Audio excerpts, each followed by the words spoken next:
नील गुम किसी के प्यार में के लेटेस्ट एपिसोड को सबसे पहले देखने के लिए हमारे चैनल को सब्सक्राइब करें।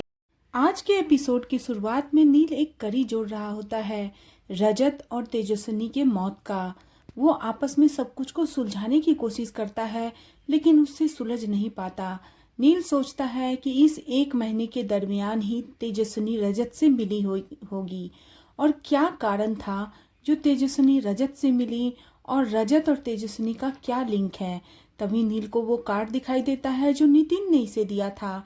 वो कार्ड देख के सोचता है कि नितिन ने मुझे कार्ड तो दे दिया लेकिन नितिन का मकसद क्या है ये भी मुझे समझ में नहीं आ रहा है। ये बात सोच के नील काफी परेशान होता है। तभी जीतू काका आते हैं नील के लिए खाना लेके और कहते हैं कि तुम बुरा मत मानना, मैंने तुम्हारे फोन में लोकेशन सेट किया था तो मुझे पता चला कि तुम अभी घर पे हो क्योंकि तुम्हारी फिक्र लगी रहती है और मैं तुम्हारे लिए खाना लेके आया हूँ।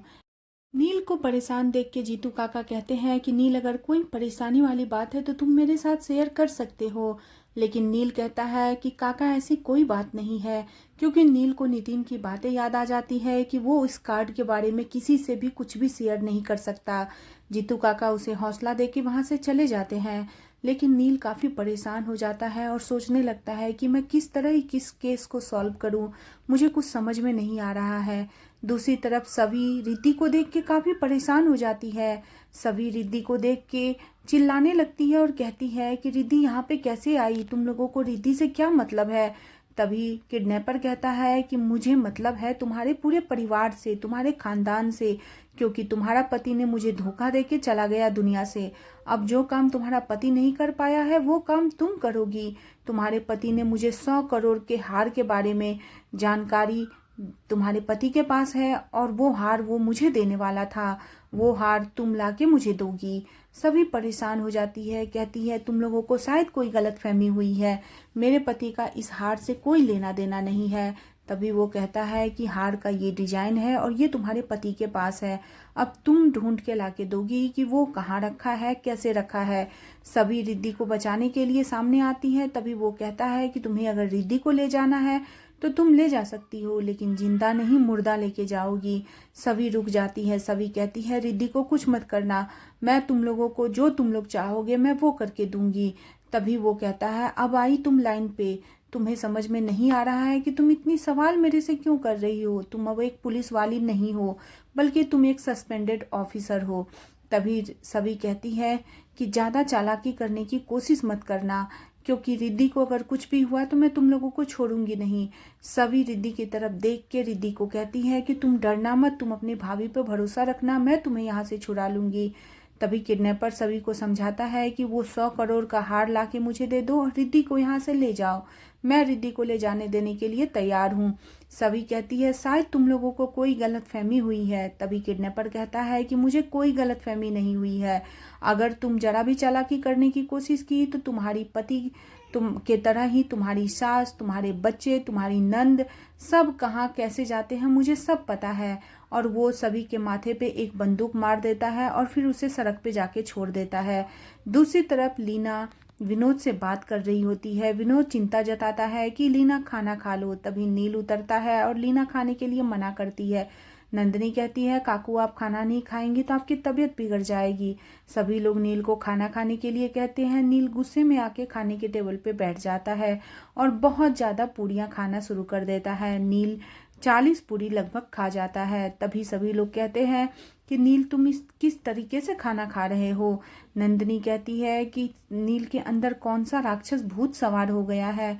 तभी विनोद कहता है कि इतना खाना तो तुम 10 दिन में भी नहीं खाए हो जितना खाना तुमने आज खाया है। सभी लोग नील के खाने के तरीकों को देख के परेशान हो जाते हैं। लीना भी काफी हैरान रहती है नील को इस तरीके से खाना खाता देख। तभी नील गुस्से में सभी लोगों से कहता है कि आप लोग चाहते थे ना कि मैं खाना खाऊं तो मैं खाना खा रहा हूं, अब आप लोगों को मेरे से क्या दिक्कत है। तभी लीना नील को इस तरीके से देख के बहुत ज्यादा परेशान हो जाती है। तो नील कहता है कि मैंने 10 दिन का खाना खा लिया, अब 10 दिन तक आप लोग मेरे से कोई भी बात नहीं करोगे, खाने के लिए तो बिल्कुल भी नहीं पूछोगे। मैं खाना खाऊं नहीं खाऊं, मैं घर में रहूं ना रहूं, मैं सोऊं ना सोऊं, इससे आप लोगों को अब कोई मतलब नहीं होना चाहिए। जब तक मैं तेजस्विनी के कातिल को नहीं पकड़ पाता तब तक मैं चैन से नहीं बैठूंगा, और इसमें मैं कोई भी तरह का डिस्टरबेंस नहीं चाहता हूँ। आप लोग मेरे खाने के लिए परेशान थे, मैंने 10 दिन का खाना खा लिया, अब मैं यहाँ से जा रहा हूँ। नील ये कह के वहाँ से चला जाता है। परिवार के सभी सदस्य कहते हैं कि पता नहीं नील को क्या हो गया है। लीना रोने लगती है और कहती है, इस तेजस्विनी के कारण मेरा नील अपने आप को बर्बाद कर लेगा, मैं नील को खो न दूँ। इधर सभी रोड पे पड़ी हुई रहती है क्योंकि गुंडे इसे सड़क पे फेंक के चले जाते हैं। जब सभी को होश आता है तो वो अपने आप को सड़क पे पाती है और काफ़ी ज़्यादा परेशान होती है। सभी सोचती है कि मैं अब क्या करूँ, रिद्धि को कैसे बचाऊँ, ये लोग कौन है, कहाँ से आए हैं, मुझे कुछ पता नहीं चल रहा है। तभी सभी अपना फ़ोन देखती है और साथ में एक कार्ड देखती है। दूसरी तरफ भाग्यश्री परेशान हो रही होती है रिद्धि के लिए। कहती है रिद्धि अभी दुबई पहुंच गई होगी, लेकिन रिद्धि ने कॉल नहीं किया। तभी तारा आती है और भाग्यश्री से कहती है कि वो तुम्हें या हमें कॉल नहीं करने वाली, वो बस अपनी सभी भाभी को कॉल करेगी। तभी भाग्यश्री सभी को फ़ोन लगाती है और कहती है मैं बात करती हूँ सभी से। सभी भाग्यश्री का फ़ोन देख के चौंक जाती है और रोने लगती है कि मैं मम्मी जी को अब क्या जवाब दूंगी। भाग्यश्री का कॉल उठाती है तो भाग्यश्री बोलती है कि रिद्धि ने अभी तक कॉल नहीं किया, क्या पता वो किस हाल में होगी, तुझे कुछ खबर है। तो सभी हड़बड़ा के कहती है कि रिद्धि ने मुझे कॉल किया था, वो दुबई पहुंच चुकी है और उसकी बैटरी डेड हो चुकी है फ़ोन की, आप चिंता मत करो, वो ठीक है।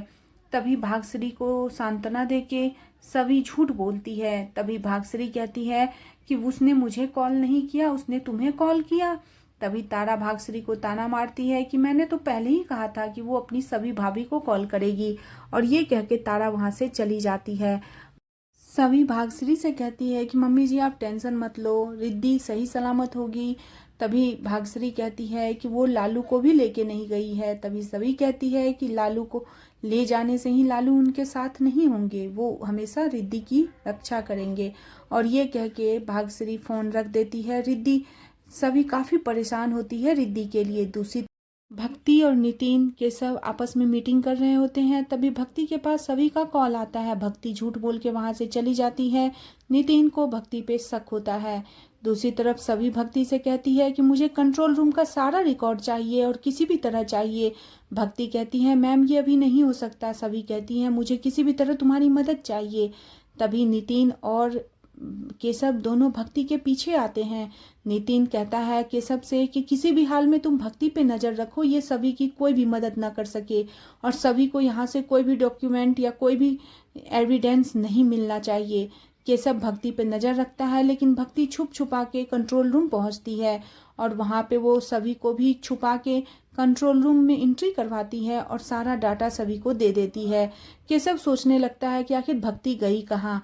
दूसरी ओर भक्ति सभी का साथ देती है और सारे प्रूफ भक्ति सभी को वहाँ पे कंट्रोल रूम में पहुँचाती है और मदद करती है। सभी बहुत सारे प्रूफ डिटेल्स निकाल के देख रही होती है और कुछ डिटेल देख के सभी चौंक जाती है। आने वाला एपिसोड में दिखाई देगा कि जहाँ पे नील आके सभी से कहता है कि क्या हम दोनों साथ काम कर सकते हैं, लेकिन सभी बहुत जल्दी में रहती है और नील को साफ मना कर देती है।